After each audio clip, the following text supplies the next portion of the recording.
Hi, this is Akshada. Welcome to Magnavision TV's Cuisine Explore. അപ്പോൾ ഇന്ന് ഞാനൊരു ഭയങ്കര സിമ്പിളായിട്ടുള്ളൊരു റെസിപ്പിയാണ് കേട്ടോ കൊണ്ടുവന്നത്. എല്ലാ ദിവസവും ഈ ചിക്കനും ബീഫും ഇതൊന്നും നമുക്ക് എപ്പോഴും അവൈലബിൾ ആവണമെന്നുണ്ടാവില്ല. പിന്നെ അതേപോലെ തന്നെ എല്ലാ ദിവസവും ചിക്കനും ബീഫും മീനൊക്കെ എങ്ങനെയാണ് കഴിക്കുന്നതെന്നൊക്കെ നമ്മളും വിചാരിക്കുമല്ലോ. ഹെൽത്തിനൊക്കെ അതൊക്കെ നല്ലതാണോ എന്നൊക്കെ നമ്മൾ വിചാരിക്കും. അപ്പോൾ ഇന്ന് കുറച്ച് പ്രോട്ടീൻ റിച്ച് ആയിട്ടുള്ള ഒരു സാധനം, അതായത് നമ്മുടെ വീട്ടിലൊക്കെ എപ്പോഴും കിട്ടുന്ന ഒരു സാധനം, നമ്മുടെ മുട്ടയുണ്ടല്ലോ, മുട്ട വെച്ചിട്ട് ഒരു വെറൈറ്റി ഒരു ഡിഷ്. സാധാരണ നമ്മൾ മുട്ട വെച്ചിട്ട് എന്താ ചെയ്യാറ്? നമ്മൾ സ്ക്രാമ്പിൾഡ് എഗ്സ് ഉണ്ടാക്കും, കുറച്ച് സവാളയും തേങ്ങ പീരിയൊക്കെ ഇട്ട് പച്ചമുളകൊക്കെ ഇട്ട് ഒരു സ്ക്രാമ്പിൾഡ് എഗ്സ് പോലെ ആക്കും.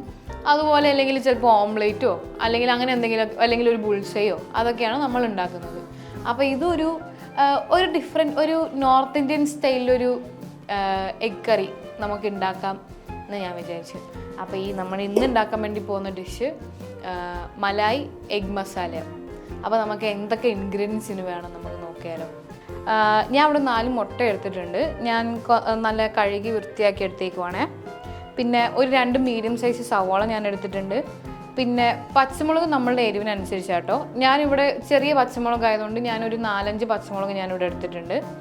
നിങ്ങൾക്ക് അത് നിങ്ങളുടെ എരിവിനനുസരിച്ചിട്ട് നിങ്ങൾക്ക് അത് ചെയ്യാം. പിന്നെ ഞാനിവിടെ ജിഞ്ചർ ഗാർലിക് പേസ്റ്റ് എടുത്തിട്ടുണ്ട്. പിന്നെ ഞാനിവിടെ പാലെടുത്തിട്ടുണ്ട്. അപ്പോൾ പാലിപ്പോൾ നിങ്ങൾക്ക് ഇല്ലയെന്നാണെങ്കിൽ, അല്ലെങ്കിൽ പാൽ കുടിക്കാത്ത ആൾക്കാരാണെന്നാണെങ്കിൽ നമുക്ക് കോക്കനട്ട് മിൽക്ക് വെച്ച് നമുക്കിത് റീപ്ലേസ് ചെയ്യാം. അപ്പോൾ ഞാനിപ്പോൾ ഇവിടെ പാലെടുത്തേക്കുന്നത് 200 ml ആണ് പാൽ ഞാൻ എടുത്തേക്കുന്നത്. ഞാൻ പിന്നെ ഒരു പിടി കൊറിയാൻഡർ ലീവ്സ് ഞാൻ എടുത്തിട്ടുണ്ട്. പിന്നെ നമുക്ക് സാദാ ജീരകം വേണം കേട്ടോ. സാദാ ജീരകം പൊടിയാണെങ്കിലും കുഴപ്പമില്ല. ഇതിപ്പോൾ ഞാൻ സാദാ ജീരകം എടുത്തേക്കാണ്, എന്നിട്ട് നമുക്ക് പൊടിച്ചെടുക്കാൻ വേണ്ടി. പിന്നെ ഞാൻ ബട്ടർ എടുത്തിട്ടുണ്ട്, ഒരു 2 ടേബിൾ സ്പൂൺ. പിന്നെ നമുക്ക് ആവശ്യത്തിന് ഉപ്പ്. പിന്നെ മസാലയായിട്ട് നമുക്ക് ഗരം മസാല വേണം, കുരുമുളക് പൊടിയും വേണം. ഇത്രയും സാധനങ്ങളാണ് നമുക്കിന്ന് വേണ്ടത്. നമുക്ക് എപ്പോഴും വീട്ടിൽ തന്നെ ഉണ്ടാകുന്ന സാധനങ്ങളൊക്കെ അല്ലേ. പാലൊക്കെ നമുക്ക് എപ്പോഴും വീട്ടിലുണ്ടാവും, മുട്ടയും വീട്ടിലുണ്ടാവും, ബാക്കി സാധനങ്ങളൊക്കെ വീട്ടിലുള്ള സാധനങ്ങളാണ്. അപ്പോൾ നമുക്ക് പെട്ടെന്ന് ഇതെങ്ങനെ ഉണ്ടാക്കുന്നതെന്ന് നോക്കിയാലോ. അപ്പോൾ ഞാൻ ആദ്യം പാൻ വെച്ചിട്ട് നമുക്ക് മുട്ട നന്നായിട്ട് പുഴുങ്ങിയെടുക്കാം. നല്ല ഹാർഡ് ബോയിലായി എടുക്കണം. കാരണം എന്താണെന്ന് വെച്ചാൽ നമ്മൾ കറി ഉണ്ടാക്കുന്നതല്ലേ. അപ്പോൾ അല്ലാന്നാണെങ്കിലും മഞ്ഞയൊക്കെ പൊടിഞ്ഞു പോകും. അപ്പോൾ അതുകൊണ്ട് കുറച്ച് നല്ല രീതിക്ക് ഒന്ന് ഹാർഡ് ബോയിൽ ചെയ്ത് നമുക്ക് എടുക്കാം.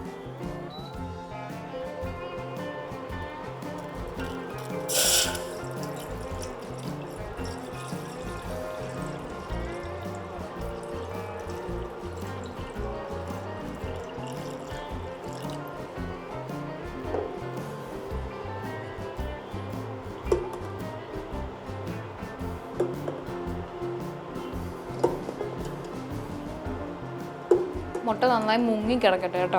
ഇതിൻ്റെ അകത്തേക്ക് ഞാൻ കുറച്ച് ഉപ്പും കൂടെ ഇടുക. ഉപ്പും കൂടെ ഇട്ട് കഴിഞ്ഞാലുണ്ടല്ലോ മുട്ട വേഗം നമുക്ക് പുഴുങ്ങി കിട്ടും. അപ്പോൾ അതിനു വേണ്ടി ഞാൻ കുറച്ച് ഉപ്പും കൂടെ ഞാൻ ചേർക്കുവാണേ.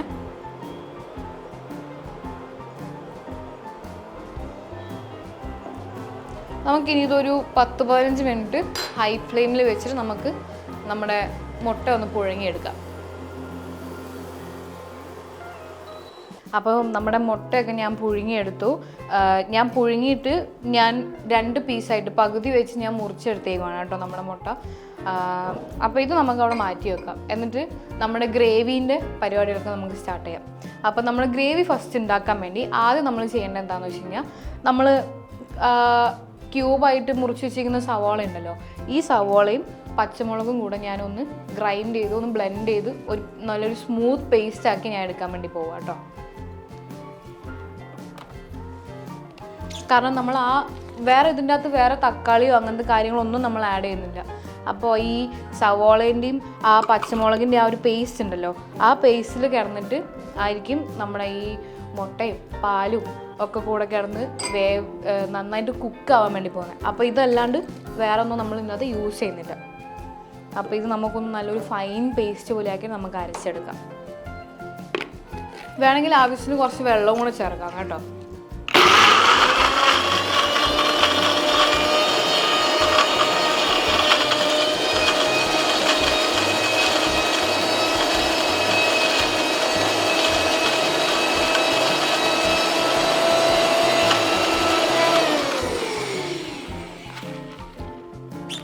കുറച്ചും കൂടെ ഒന്ന് ഫൈൻ പേസ്റ്റ് ആകാൻ വേണ്ടി ഞാൻ ഇതിൻ്റെ അകത്ത് കുറച്ച് വെള്ളം ആഡ് ചെയ്യണേ.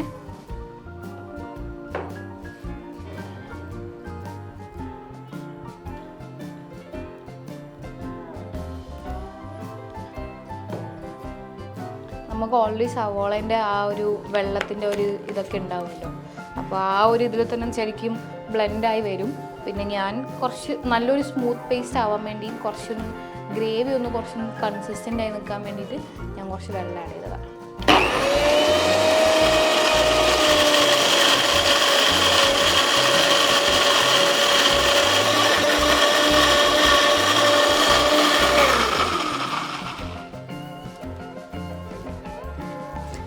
പേസ്റ്റ് റെഡി ആയിട്ടുണ്ട് കേട്ടോ.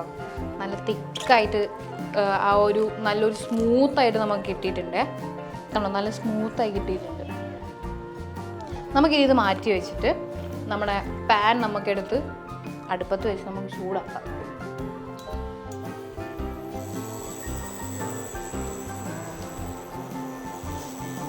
ശരിക്കും മുട്ട എന്നൊക്കെ പറയുമ്പോഴത്തേക്കും എനിക്ക് ഓർമ്മ വരുന്നത് നമുക്ക് പണ്ട് ഒരു പരസ്യം ഉണ്ടല്ലോ, സൺഡേ ഹോയ മൺഡേ റോസ് കൗ അണ്ടേ എന്ന് പറഞ്ഞിട്ട് ആ ഒരു പരസ്യം എനിക്ക് എപ്പോഴും ഓർമ്മ വരുന്നത്. ശരിക്കും നമ്മൾ ഡെയിലി മുട്ട കഴിക്കുന്നത് നല്ലതാണ്. നമ്മുടെ ഡയറ്റിൻ്റെ അകത്ത് നമ്മൾ ബ്രേക്ക്ഫാസ്റ്റിൻ്റെ അകത്ത് എഗ്ഗ് ആഡ് ചെയ്യുന്നത് എന്ന് പറയുന്നത് ഒരു നല്ലൊരു കാര്യമാണ്. കാരണം പ്രോട്ടീൻ റിച്ച് ആണ് ഒന്നാമത്തെ കാര്യം. പിന്നെ കാൽസ്യം കണ്ടൻറ്റും കാര്യങ്ങളൊക്കെ ഉള്ളതുകൊണ്ട് നമ്മുടെ ബോണിനും പിന്നെ പ്രത്യേകിച്ച് കുട്ടികൾക്കും എല്ലാം എഗ്ഗ് കഴിക്കുന്നതെന്ന് പറയുന്നത് നല്ലൊരു ഡയറ്റിൽ ഇൻക്ലൂഡ് ചെയ്യാൻ വേണ്ടി പറ്റുന്നൊരു സാധനമാണ്. കാരണം പ്രോട്ടീൻ റിച്ച് ആണ് മുട്ട എന്ന് പറയുന്നത്. ഇപ്പോൾ നമ്മൾ കണ്ടിട്ടുണ്ടാവില്ലേ ഈ ജിമ്മിലൊക്കെ പോകുന്ന ആൾക്കാരൊക്കെ ഈ മുട്ടയാണല്ലോ രാവിലെ കഴിക്കുന്നത്. ഒരു 4-3 മുട്ടയൊക്കെ രാവിലെ കഴിക്കുകയൊക്കെ ചെയ്യും. അപ്പോൾ അതെന്തുകൊണ്ടാണെന്ന് വെച്ച് കഴിഞ്ഞാൽ ബോഡി ബിൽഡേഴ്സിനൊക്കെ അത്രയും നല്ലതായതുകൊണ്ടാണ് മുട്ട. എൻ്റെയൊക്കെ ചെറുപ്പത്തിൽ ഇങ്ങനെ പുഴുങ്ങിയിട്ടും ഞാൻ കൂടുതലും ഞാൻ ഈ വൺ സൈഡ് മുട്ട അങ്ങനെയൊന്നും കഴിക്കാറില്ല. എനിക്ക് മുട്ട കംപ്ലീറ്റ് ആയിട്ട് നല്ല രീതിയിൽ കുക്കായി വരണം. അതേപോലെ മുട്ടയുടെ മഞ്ഞ ഞാൻ അങ്ങനെ അധികം കഴിക്കില്ല. ഈ ബുൾസൈ ഒക്കെ ഞാൻ ഡബിൾ സൈഡ് ബുൾസൈ ഞാൻ കഴിക്കും, വൺ സൈഡൊന്നും ഞാൻ കഴിക്കില്ല. അങ്ങനെ അങ്ങനെ കുറേ ഭയങ്കര മുട്ടേൻ്റെ കാര്യത്തിൽ ഞാൻ കുറച്ച് ചെറിയൊരു പിക്കി ഈറ്ററും കൂടെയാണ്. കാരണം ഞാൻ പുഴുങ്ങിയ മുട്ടയൊക്കെ ആണെങ്കിൽ ഞാൻ മഞ്ഞ വേറെ ആർക്കെങ്കിലുമൊക്കെ ചിലപ്പോൾ അമ്മയ്ക്കോ ചേട്ടനോ ആർക്കെങ്കിലുമൊക്കെ കൊടുക്കും. അല്ലെങ്കിൽ അമ്മമ്മയുടെ വീട്ടിലാണെന്നാണെങ്കിൽ ഞങ്ങളവിടെ ഒരു പട്ടിയുണ്ട്. അപ്പം പട്ടിക്ക് ഞാൻ മുട്ടയുടെ മഞ്ഞ ഇട്ട് കൊടുക്കും ഞാൻ. അപ്പോൾ ഞാൻ മുട്ടയുടെ കാര്യത്തിൽ ഞാൻ കുറച്ചൊരു പിക്കി ഈറ്ററാണ്. പക്ഷേ ഇത് കുഴപ്പമില്ല. കാരണം എന്താണെന്ന് വെച്ച് കഴിഞ്ഞാൽ ആ ഒരു നമ്മുടെ പാലിൻ്റെയും ഒക്കെ ആ ഒരു ഫ്ലേവറും കാര്യങ്ങളൊക്കെ വന്നപ്പോഴത്തേക്കും ആ ഒരു മുട്ടയുടെ ആ ഒരു ടേസ്റ്റ് മഞ്ഞയുടെ ആ ഒരു കുഴപ്പം എനിക്ക് വലുതായിട്ട് അങ്ങ് തോന്നിയില്ല. അപ്പോൾ നമ്മുടെ പാൻ ചൂടായി വന്നു. ഞാൻ ഇതിനകത്തേക്ക് നമ്മുടെ ബട്ടർ ആഡ് ചെയ്തിട്ടുണ്ട്. ഞാൻ 2 ടേബിൾ സ്പൂൺ ബട്ടറാണ് ഞാനിവിടെ എടുത്തേക്കുന്നത്. ബട്ടറും ചൂടായി. ഞാൻ ഇതിൻ്റെ അകത്തേക്ക് നമ്മുടെ പേസ്റ്റ് ആഡ് ചെയ്യുവാണ്.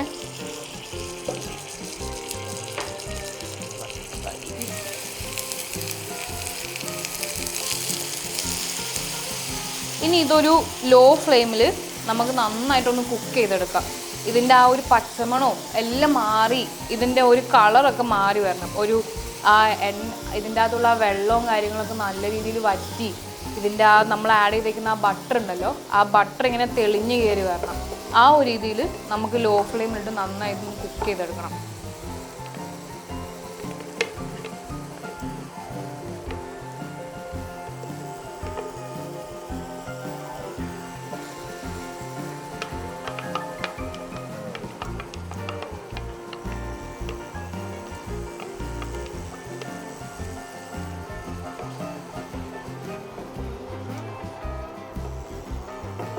അപ്പോൾ നമ്മുടെ ഒന്ന് ചെറുതായിട്ടൊന്ന് കളറൊന്ന് മാറി വന്നിട്ടുണ്ട്.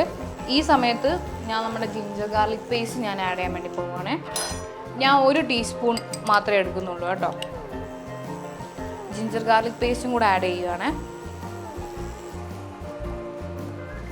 ഇനി ഞാൻ ഇത് ഒരു നല്ല കംപ്ലീറ്റ് ലോ ഫ്ലെയിമിലാക്കുക. എന്നിട്ട് നമുക്ക് നമ്മുടെ ഈ പ്യൂരി ഉണ്ടല്ലോ, ഇത് നന്നായിട്ടൊന്ന് ഫ്രൈ ആയി വരണം എന്ന് പറഞ്ഞു കഴിഞ്ഞാൽ ഇതിൻ്റെ അകത്തുള്ള വെള്ളത്തിൻ്റെ കണ്ടൻറ്റ് മുഴുവനായിട്ട് വറ്റി നമ്മൾ യൂസ് ചെയ്തിരിക്കുന്ന ഓയിലോ അല്ലെങ്കിൽ ബട്ടറോ എന്താണെന്ന് വെച്ച് കഴിഞ്ഞാൽ അത് തെളിഞ്ഞ് മുമ്പിലേക്ക് വരണം. ആ ഒരു കളറും എല്ലാം മാറി നല്ലപോലെ വറ്റി അങ്ങ് എന്താ പറയുക, നല്ലൊരു കൺസിസ്റ്റൻസി ഉണ്ടല്ലോ, ആ ഒരു രീതിയിൽ നമുക്കിത് ആക്കിയെടുക്കണേ. അപ്പോൾ അതിനൊരു 10-15 മിനിറ്റ് എടുക്കും. അപ്പോൾ അത്രയും നേരം നമുക്കൊന്ന് നന്നായിട്ടൊന്ന് ഇളക്കി കൊടുക്കുക. നമ്മൾ കൂടുതലും സ്കൂളിലൊക്കെ പോകുന്ന സമയത്ത് എനിക്കൊക്കെ തന്നു വിടാറുണ്ടായിരുന്നു. മുട്ടയൊക്കെ ഓംലേറ്റ് ഒക്കെ ആക്കിയിട്ട്, അല്ലെങ്കിൽ ചുമ്മാ ഉള്ളിയും തക്കാളിയൊക്കെ വഴറ്റി. പക്ഷേ ആ കാര്യത്തിലുണ്ടല്ലോ എൻ്റെ അമ്മ കുറച്ചും കൂടെ വെറൈറ്റി ഒക്കെ കണ്ടുപിടിക്കുന്ന ആളാണ്. എപ്പോഴും ഈ ഓംലേറ്റും അല്ലെങ്കിൽ മുട്ടക്കറിയോ അങ്ങനെയൊന്നുമല്ല. ചിലപ്പം പുട്ടോ ഇടിയപ്പോ അല്ലെങ്കിൽ അപ്പോ അങ്ങനെ എന്തെങ്കിലുമൊക്കെ ഉണ്ടാക്കുകയാണെന്നാണെങ്കിൽ അമ്മ തേങ്ങാപ്പാൽ ഒഴിച്ചിട്ടാണ് മുട്ടക്കറി ഉണ്ടാക്കുന്നത്. അതേപോലെ ഇപ്പം വേറെ എന്തെങ്കിലും ചപ്പാത്തിയോ അങ്ങനെ എന്തെങ്കിലുമൊക്കെ റോസ്റ്റ് എന്തെങ്കിലും ചെയ്യുകയാണെന്നാണെങ്കിൽ നല്ല രീതിക്ക് റോസ്റ്റ് ചെയ്ത് അധികം ഗരം മസാലയും മല്ലിപ്പൊടിയൊന്നും ഇടാണ്ട് നല്ല രീതിക്കൊന്ന് റോസ്റ്റ് ചെയ്തിട്ട് എഗ് റോസ്റ്റ് ഉണ്ടാക്കും. പിന്നെ അതുപോലെ എഗ് ബുർജി ഉണ്ടാക്കും. ഞാൻ ആദ്യമായിട്ട് എഗ് ബുർജിയൊക്കെ കഴിക്കുന്നത് ഞാൻ വിചാരിച്ചത് അമ്മ ഇൻവെൻറ്റ് ചെയ്തെടുത്തൊരു ഡിഷാണ് എഗ് ബുർജി എന്ന്. പിന്നെയാണ് എനിക്ക് മനസ്സിലായത് ഇത് ഓൾറെഡി ഉള്ളൊരു സാധനമാണ്. നമുക്ക് ദോശയുടെ കൂടെ കഴിക്കാനും ചപ്പാത്തിയുടെ കൂടെ കഴിക്കാനൊക്കെ ആയിട്ട് ഓരോ ഡിഷസൊക്കെ ഉണ്ടാക്കി തരും. ഇതേപോലെ തന്നെ നമുക്ക് ടിഫിനിലും കൊടുത്തു വിടാൻ വേണ്ടി പറ്റുന്ന, ഇപ്പോൾ നമ്മുടെ ഈ എഗ് മലായി മസാല എന്ന് പറയുന്നത് നമുക്ക് നാനിൻ്റെ കൂടെ, റൊട്ടിയുടെ കൂടെ, അല്ലെങ്കിൽ പൊറോട്ടയുടെ കൂടെ, അല്ലെങ്കിൽ ചപ്പാത്തിയുടെ കൂടെ ഒക്കെ നമുക്ക് കഴിക്കാൻ പറ്റുന്ന നല്ലൊരു ഡിഷാണ്. അത് കൂടാണ്ട് നമുക്കിത് പുലാവിൻ്റെ കൂടെയൊക്കെ കഴിക്കാൻ വേണ്ടി പറ്റും കേട്ടോ. പിന്നെ നമ്മുടെ വൈറ്റ് റൈസ് ഒക്കെ ഉണ്ടല്ലോ, ഈ വൈറ്റ് റൈസ് അല്ലെങ്കിൽ ബസ്മതി റൈസ് വെച്ചിട്ടുണ്ടാക്കുന്ന ചോറ്, അതിൻ്റെയൊക്കെ കൂടെ പറ്റിയൊരു കോമ്പിനേഷനായത്. പിന്നെ ഈ പറഞ്ഞതുപോലെ പെട്ടെന്ന് ഉണ്ടാക്കിയെടുക്കാനും നമുക്ക് പറ്റും. അതുകൊണ്ട് നമുക്കിപ്പം കറിയൊന്നുമില്ല, ചോറും മാത്രമേ ഉള്ളൂ എന്നാണെങ്കിൽ കുറച്ച് അരിയെടുത്ത് കുക്കറിലേക്ക് അങ്ങ് ഇടുക. അത് അവിടുന്ന് വിസിലടിച്ചുകൊണ്ട് നിൽക്കും, ചോറ് അവിടെ സൈഡിൽ റെഡിയാവും. അപ്പോഴത്തേക്ക് കുറച്ച് ഒരു സവാളയും പച്ചമുളകൊക്കെ എടുത്തൊന്ന് മിക്സിയിലിട്ടൊന്ന് അടിച്ച് കുറച്ച് പാലൊക്കെ ചേർത്ത് ഇതുപോലെ അങ്ങ് ആക്കിയെടുക്കുക. സിമ്പിളാണ് കേട്ടോ, നമുക്ക് പെട്ടെന്ന് ഉണ്ടാക്കിയെടുക്കാൻ വേണ്ടി പറ്റുന്നതൊക്കെയാണ്. ഇപ്പോൾ ഓഫീസിലൊക്കെ പോയി കഴിഞ്ഞാൽ, ഇപ്പോൾ ഞാനൊക്കെ തിരിച്ചു വരുമ്പോഴത്തേക്കും ഞാൻ നൈറ്റ് ഷിഫ്റ്റാണ് ചെയ്യുന്നത്. ഞാനൊക്കെ തിരിച്ച് രാത്രി ചിലപ്പം 2 മണിക്കും 3 മണിക്കൊക്കെ ഞാൻ വരുന്ന സമയത്ത് എനിക്കൊക്കെ നല്ല രീതിക്ക് വിശക്കും. അപ്പോൾ ഇതുപോലെയൊക്കെ പെട്ടെന്നൊക്കെ ഉണ്ടാക്കുക. ഞാൻ കൂടുതലും ചോറും പരിപ്പ് കറിയും ഇതൊക്കെയാണ് ഞാൻ ഉണ്ടാക്കുന്നത്. അപ്പോൾ അതേപോലെ ഇപ്പം മുട്ടയൊക്കെ ഉണ്ടെന്നാണെങ്കിൽ നമുക്ക് പെട്ടെന്ന് ഉണ്ടാക്കിയെടുക്കാൻ വേണ്ടി പറ്റുന്നൊരു സാധനം കൂടെയായത്. കാരണം നമ്മുടെ പേസ്റ്റ് നല്ല തിക്കായിട്ട് വന്നു തുടങ്ങി കേട്ടോ. ഇതിൻ്റെ അകത്തുള്ള വെള്ളവും കാര്യങ്ങളൊക്കെ ഒന്ന് വറ്റി ആ വെള്ളത്തിൻ്റെ കണ്ടൻറ്റൊക്കെ നന്നായി കുറഞ്ഞ് നല്ല തിക്ക് കൺസിസ്റ്റൻസി ആയി വന്നുകൊണ്ടിരിക്കുവാണേ. ഇതേപോലെ തന്നെ നമുക്കൊന്ന് നന്നായിട്ടൊന്ന് ഇളക്കി ആ കംപ്ലീറ്റ് വെള്ളം മുഴുവൻ പോയി ഇതിൻ്റെ കളർ ഒന്ന് മാറി വരണം, ഒന്ന് ഫ്രൈ ആയി വരണം. ഫ്രൈ ആവുന്നതാണ് ഇതിൻ്റെ കൺസിസ്റ്റൻസി. അപ്പോൾ ഇത് ഭയങ്കര ഇമ്പോർട്ടൻ്റാണ്. കാരണം എന്താണെന്ന് വെച്ച് കഴിഞ്ഞാൽ ഇതാണ് നമ്മുടെ ഡിഷിന് ടേസ്റ്റ് കൂടുതലും കൂട്ടുന്നത്. അതുകൊണ്ടാണ് ഫ്രൈ ചെയ്തെടുക്കണം എന്നുള്ള രീതിയിൽ ഞാൻ പറയുന്നത് കേട്ടോ. ഫ്രൈ ചെയ്യാന്ന് പറയുമ്പോൾ ഓവറായിട്ട് കരിച്ചെടുക്കരുത്. നമ്മുടെ ആ ഒരു കളറൊക്കെ മാറി നമ്മളൊന്ന് ഇപ്പം നമ്മളെന്തെങ്കിലുമൊക്കെ ഉണ്ടാക്കിയെടുക്കുന്ന സമയത്ത് ഒരു മൊരിഞ്ഞ് വരുമ്പോൾ കിട്ടുന്ന ഒരു കളറുണ്ടല്ലോ, ആ ഒരു കളറ്.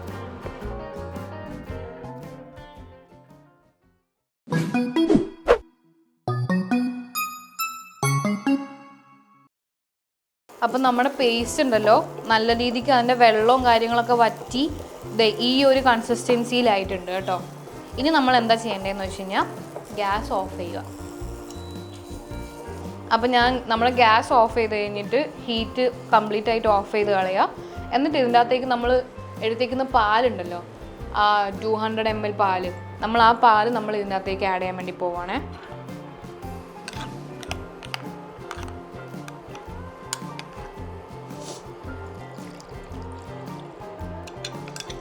പാലിപ്പോൾ അത്യാവശ്യം കുറച്ച് കൊഴുപ്പൊക്കെ കൂടുതലാണെന്നാണെങ്കിൽ കുഴപ്പമില്ല, നിങ്ങൾക്ക് കുറച്ചും കൂടെ വെള്ളം ഒഴിച്ചിട്ട് നിങ്ങളുടെ പരുവം എന്താണോ എന്നുള്ളത് ആ ഒരു രീതിയിൽ നിങ്ങൾക്ക് അഡ്ജസ്റ്റ് ചെയ്ത് നിങ്ങൾക്ക് എടുക്കാം കേട്ടോ.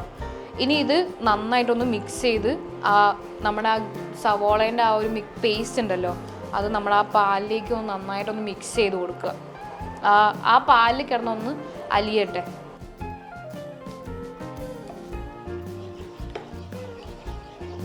അപ്പം ഞാൻ നമ്മുടെ പാല് ഒഴിച്ച് നമ്മുടെ ആ പേസ്റ്റ് ഉണ്ടല്ലോ ആ പേസ്റ്റ് നല്ല രീതിയിലൊന്ന് ഇതിൻ്റെ അകത്തേക്ക് മിക്സ് ചെയ്ത് അധികം കട്ടയൊന്നും വരാത്ത രീതിയിലാക്കി എടുത്തിട്ടുണ്ട്. ഇനി നമുക്ക് നമ്മുടെ ഗ്യാസ് ഓൺ ആക്കിയിട്ട് നമുക്കൊരു മീഡിയം ഫ്ലെയിമിൽ വെച്ചിട്ട് നമുക്കിതൊന്ന് കുക്ക് ചെയ്തെടുക്കാം. ഒന്ന് നല്ലപോലെ ഒന്ന് സ്റ്റിർ ചെയ്ത് കൊടുത്ത് നമുക്കിതൊന്ന് ചെറുതായിട്ടൊന്ന് തിള വരട്ടെ.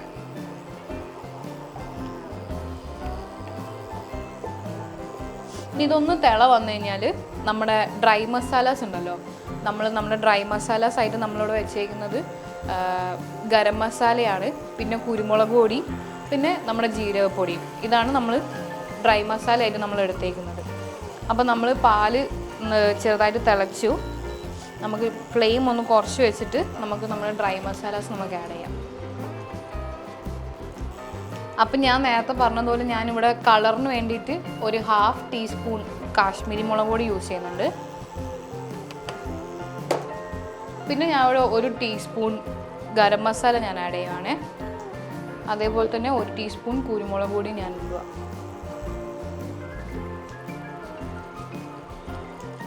ഇനി ഇതിൻ്റെ കൂടെ നമുക്ക് വേറൊരു സാധനം കൂടെ ആഡ് ചെയ്യാനുണ്ട്.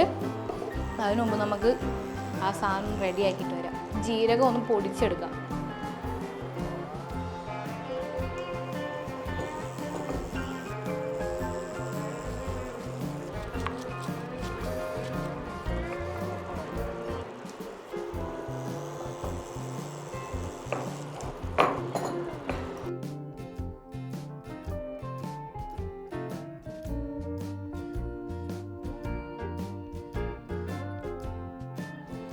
അപ്പോൾ ഇതിനകത്തേക്ക് ഞാൻ നമ്മുടെ ജീരകവും പൊടിച്ചതും കൂടെ ഇടുവാണേ.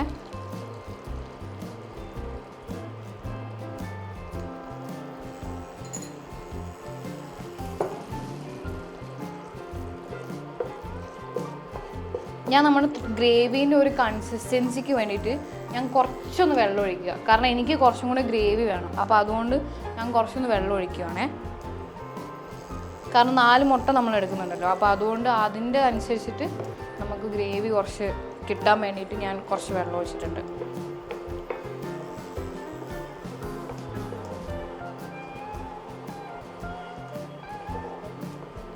നമുക്ക് കുറച്ച് ഉപ്പും കൂടി ഇടാം കേട്ടോ. ഞാൻ മുട്ട പുഴുങ്ങിയ സമയത്ത് ഞാൻ അതിനകത്ത് കുറച്ച് ഉപ്പിട്ടായിരുന്നു. പക്ഷെ നമുക്ക് കറിക്കും കൂടെ ഉപ്പ് വേണമല്ലോ. അപ്പോൾ അതുകൊണ്ട് ഞാൻ കുറച്ച് ഉപ്പ് ഞാൻ ഇടാൻ പോവാണ്.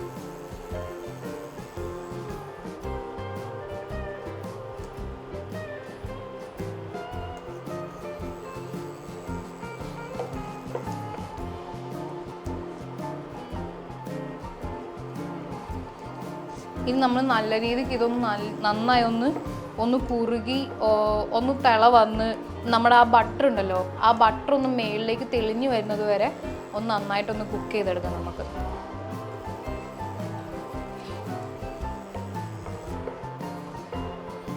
നമുക്കിത് മുട്ട ഇപ്പം നിങ്ങൾ മുട്ട കഴിക്കാത്ത ആൾക്കാരുണ്ടെന്നാണെങ്കിലുണ്ടല്ലോ, നമുക്ക് മുട്ട വേണമെങ്കിൽ നമുക്ക് റീപ്ലേസ് ചെയ്യാം. നമുക്ക് ടോഫുവോ അല്ലെങ്കിൽ പനീറോ ഇത് രണ്ടും വെച്ച് നമുക്ക് മുട്ട വേണമെങ്കിൽ റീപ്ലേസ് ചെയ്യാം കേട്ടോ. ഇതിൻ്റെ അകത്ത് ടോഫുവോ പനീറോ എന്തെങ്കിലും എടുക്കുകയാണെന്നാണെങ്കിൽ ഒന്ന് ജസ്റ്റ് ഒരു ലൈറ്റ് ബ്രൗണിഷ് കളർ ആവുന്നത് വരെ ഒന്ന് ടോസ്റ്റ് ചെയ്തെടുക്കുക. അല്ലെങ്കിൽ ഒന്ന് ചുമ്മാ പാനിൽ കുറച്ച് ഓയിൽ ഒഴിച്ചിട്ട് ഒന്ന് ടോസ്റ്റ് ചെയ്തെടുക്കുക. എന്നിട്ട് നമ്മൾ മുട്ട ആഡ് ചെയ്യുന്നതിന് പകരം നമുക്ക് ടോഫുവോ അല്ലെങ്കിൽ പനീറോ എന്തെങ്കിലും നമുക്ക് സബ്സ്റ്റിറ്റ്യൂട്ടായിട്ട് നമുക്ക് യൂസ് ചെയ്യാം കേട്ടോ. കാരണം ചില ആൾക്കാരുണ്ടാവുമല്ലോ, ഈ വീഗൻസ് ഒക്കെ ഉണ്ടാവുമല്ലോ, മുട്ട കഴിക്കാത്തൊക്കെ. അപ്പോൾ അങ്ങനെയുള്ള ആൾക്കാർക്കൊക്കെ നമുക്ക് സെയിം റെസിപ്പി തന്നെ, പക്ഷേ മുട്ട നമ്മൾ റീപ്ലേസ് ചെയ്യും.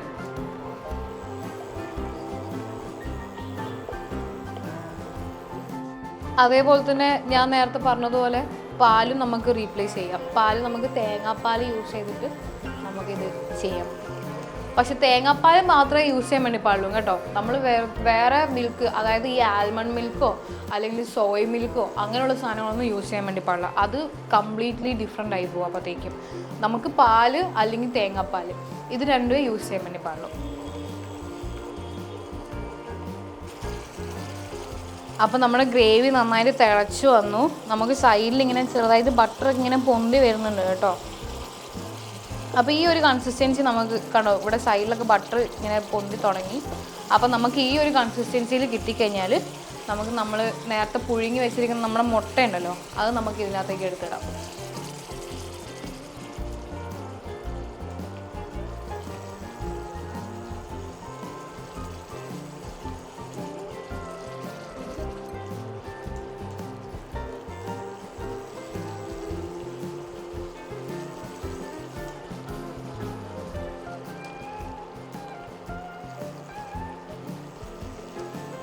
ഇത് നമ്മുടെ ആ ഗ്രേവിയിൽ നമ്മുടെ മുട്ട നന്നായിട്ടൊന്ന് കോട്ട് ചെയ്തെടുക്കാം നമുക്ക്.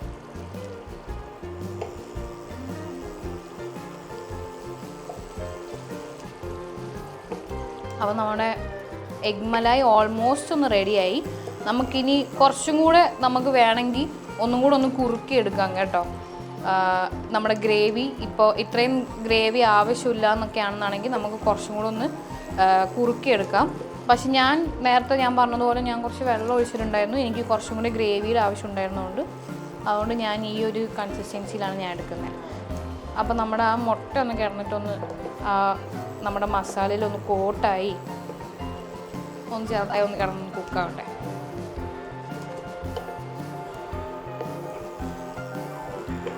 നമ്മുടെ ആ ജീരകത്തിൻ്റെ ഒക്കെ ആ ഒരു സ്മെല്ലും അത് നല്ല രീതിക്ക് വരുന്നുണ്ട് കേട്ടോ.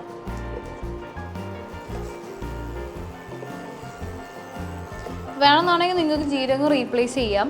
കാരണം ഈ പറഞ്ഞ പോലെ ചില ആൾക്കാർക്ക് ജീരകം ഒന്നും ഇഷ്ടപ്പെടില്ല. എൻ്റെ ചേട്ടനും ജീരകം ഇഷ്ടമല്ല. അവൻ ജീരകം ഇട്ട് ഉണ്ടാക്കുന്ന തിളപ്പിക്കുന്ന വെള്ളമൊന്നും അവൻ കുടിക്കില്ല, ജീരകത്തിൻ്റെ ഫ്ലേവർ ഇഷ്ടമില്ലാത്തതുകൊണ്ട്. അപ്പോൾ അങ്ങനെയുള്ള ആൾക്കാരൊക്കെ ഉണ്ടെന്നാണെങ്കിൽ ജീരകമൊക്കെ വേണമെങ്കിൽ ഒഴിവാക്കാം. പിന്നെ നമ്മുടെ ആ ഒരു സ്മെല്ലും ആ ഒരു ഫ്ലേവറും കാര്യങ്ങളൊക്കെ കിട്ടാൻ വേണ്ടിയിട്ടാണ് നമ്മൾ ജീരകം ആഡ് ചെയ്യുന്നത്. അപ്പോൾ നമ്മുടെ ഇട്ടേക്കുന്ന മുട്ടയൊക്കെ നന്നായിട്ട് കോട്ടായി വന്നിട്ടുണ്ട്. നമ്മുടെ ഗ്രേവി നല്ലൊരു കൺസിസ്റ്റൻസിയിൽ വന്നു. ഇനി നമുക്ക് നമ്മുടെ ലാസ്റ്റ് ഇൻഗ്രീഡിയൻറ്റ് നമ്മൾ മല്ലിച്ചപ്പ് മുറിച്ച് വെച്ചിട്ടുണ്ടായിരുന്നല്ലോ, അതും കൂടെ നമുക്ക് ഇതിൻ്റെ മേളിലേക്കും നമുക്ക് ഇട്ട് കൊടുക്കാം.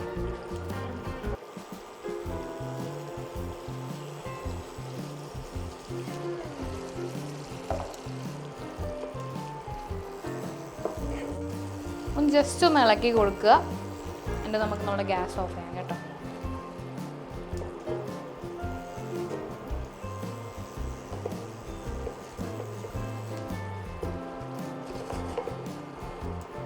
അപ്പം നമ്മുടെ എഗ് മലായി റെഡി ആയിട്ടുണ്ട്. നമ്മൾ ഗ്യാസ് ഓഫ് ചെയ്യണേ. അപ്പോൾ ഇത് ഇത്രയേ ഉള്ളൂ, കണ്ടോ, പെട്ടെന്നായില്ലേ. അധികം ഇവിടെ ആകെ സമയം വന്നേക്കുന്നത് മുട്ട മുഴുങ്ങാൻ വേണ്ടിയിട്ടും പിന്നെ നമ്മുടെ ആ സവോള പേസ്റ്റ് ഒന്ന് നന്നായിട്ടൊന്ന് മൂത്ത് വരാനും വേണ്ടിയിട്ടാണ് ഇവിടെ സമയം എടുത്തത്. അത് ഒഴിച്ച് നോക്കുവാണെങ്കിൽ പെട്ടെന്ന് നമുക്കൊരു കറി റെഡിയായി കിട്ടി. ഇത് നമുക്ക് ഞാൻ നേരത്തെ പറഞ്ഞതുപോലെ നാനിൻ്റെ കൂടെയോ റൊട്ടിയുടെ കൂടെയോ അല്ലെങ്കിൽ പൊറോട്ടയുടെ കൂടെയോ ചപ്പാത്തിയുടെ കൂടെയോ ഈവൻ റൈസിൻ്റെ കൂടെ വരെ നമുക്കിത് കഴിക്കാം. അത് പറ്റിയ ഒരു നല്ലൊരു ഡിഷാണിത്. അപ്പോൾ നമുക്കിനി ഇതൊരു സർവിങ് പ്ലേറ്റിലേക്ക് മാറ്റി കൊണ്ടുവരാം.